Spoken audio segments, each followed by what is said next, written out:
এই প্রজন্মের শিক্ষার্থীদেরকে ইসলামী আদর্শে গড়ে তুলতে সঠিক ও প্রকৃত ইতিহাস পাঠ্যপুস্তকে তুলে ধরতে হবে, এমন মন্তব্য করেছেন ইসলামী ছাত্র আন্দোলন কেন্দ্রীয় কমিটির সেক্রেটারি জেনারেল শেখ মাহবুবুর রহমান নাহিয়ান।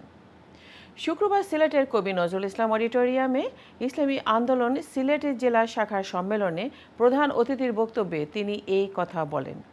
ইসলামী ছাত্র আন্দোলন সিলেট জেলা শাখার সভাপতি মোহাম্মদ আরিফুল ইসলাম শামীমের সভাপতিত্বে অনুষ্ঠিত এ সভায় বিশেষ অতিথি হিসেবে বক্তব্য রাখেন হাফিজ মাওলানা মাহমুদুল হাসান।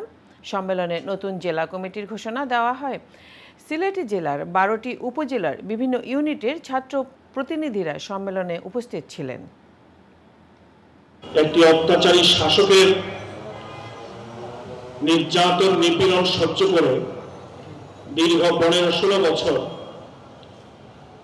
অতিক্রম করার তৌফিক দান করেছেন। আমাদের দেশের কচি প্রাণগুলোকে, শিক্ষার্থীদেরকে কেন আবার রাজপথে এসে নিজের বুককে স্বৈরাচারের বন্দুকের সামনে মেলে দিতে হলো?